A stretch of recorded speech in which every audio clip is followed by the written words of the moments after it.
Sveiki sugrįžę prie Supermarket žaidimo. Šiandien bandysime uždirbti kiek įmanoma daugiau pinigų ir prasiplėsti parduotuvę. Nieko nelaukdamas einu užsisakysiu prekių, pasipildysiu lentynas ir pradėsiu darbo dieną. Ir pastebėjau, kad kiaušinius mes pardavinėjame per daug pigiai, nes rinkos kaina yra 4,78, mes pardavinėjame už 4,59. Pakeliu su kaina iki 5,9.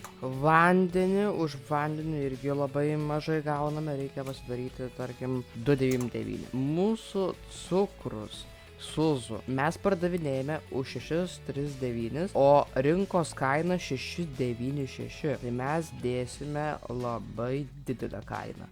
7,99. Gerai, su kainom baigiame. Mūsų naujoji sekcija kainuoja $350, bet taipogi mes dar turime labai daug mokesčių. Tai mokesčius būtinai reikės susimokėti. Kažkam per brangus kiaušiniai ir man atrodo, aš pakėliau kiaušinių kainas. Uždėkime 10% nuolaidą. O žiūrėkite, tenai, kur uždėjau nuolaidą, rašo sale, išpardavimas. Pastebėjau, kad aliejų labai mažai perka, tai matyti yra per brangus. Užstatysiu kainą 5,15. Gerai, paskutinį klientą dienos aptarnavau. Pastebėjau, langai yra labai murzini, reikia nuvalyti. Ir turiu $445. Galiu, manau, nusipirkti šitą sekciją. O šiaip visai normaliai, biškį didesnė parduotuvė, jo.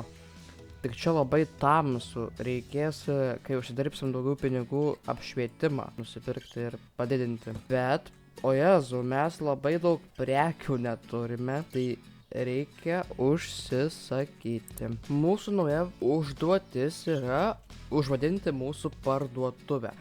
Pakeisti parduotuvės pavadinimą kainuoja 250.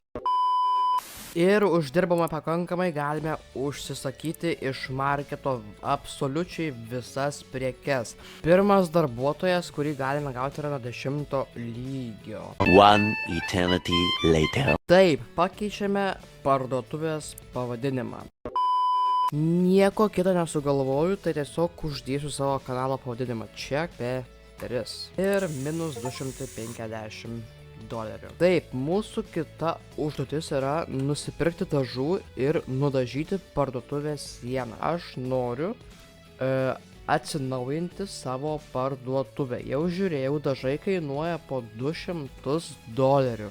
Tai dar neapsisprendžiau, kokią spalvą dažysiu. Nežinau, realiai pabandykime, galbūt žalia spalva. Jo, manau, gerai bus. Bet labai greit jie dažai naudojasi. Vienai sienai visas kibiras. Nu blemba. Galiu dar vieną kibirą nusipirkti. Žinokit, galvoju, paleidžiam dar vieną dieną.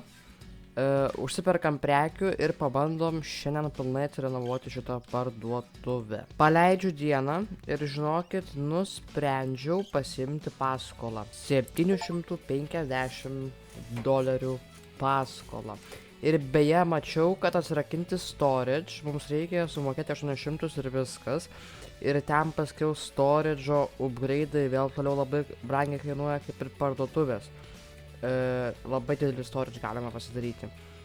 Taip, pirmas klientas jau atėjo, greitai apiprekiaujame. Mums jau liko nedaug čia dažyti, dar reikės pakeisti grindis ir čia šviesų pridėti daugiau. Ir užteko vieno kibiro dažų. Nusiperkame šviesą. Viena lempa kainuoja $40. Pasimkime dvi, manau užteks. Ir manau dabar bus šviesiau. Turime labai ilgą eilę. Apiprekiaujame žmonės ir einame toliau renovuoti mūsų parduotuvę. Gerai, einame pasižiūrėsime, kokių mes turime grindų. Galvoju, imsiu šitas. Geriausiai atrodo. Ir galime pakeisti grindis. O Jėzau, man atrodo, mums reikės dar nemažai užsipirkti. tų grindų. Ir čia kas kart, kai praplėsime parduotuvę, mes turėsime nudažyti sienas, daugiau lempų pridėti ir grindis plėsti. Gerai, aptarnaujame klientus ir toliau pirksime grindis ir greičiausiai reikės dar vienos dienos. Reikės dar ir lentynas pasipildyti. Ir dar viena diena atėjo į pabaigą ir rytoj jau pabaigsime grindis ir čia buvo jau paskutinė diena ir mes jau esame beveik 10 lygio ir jau kitame epizode bus darbuotojai. Labai palengvės gyvenimas. Ir kasininką galėsiu pasidaryti, ir storage greičiausiai jau turėsime greitų metų. Ir pildys lentynas už mane, man reikės tik tai pirkti ir valyti. Man atrodo, ir valytoją kažkada gausim. Arba nežinau. Bet gal ir turėtumėm gauti, nežinau. Gerai, užsidarom parduotuvę, pabaigėme dieną, nes naktį niekas nepristatinėja jokių siuntų. Nukrito kainos miltų ir vandens, bet jau tai palikime kitai dienai. Užsisakykime dar vieną paką grindų ir man čia liko tik tai keli gabaliukai ir dar grindų liks, tai uždarome dėžę ir padedame tą dėžę, nes kai prasiplėsime dar parduotuvę, reikės toliau čia dažyti, kaip ir sakiau, grindis dėti ir taip toliau. Tai va, manau šiam video pakaks, ačiū, kad žiūrėjote, susitiksime kitame epizode. Viso gero.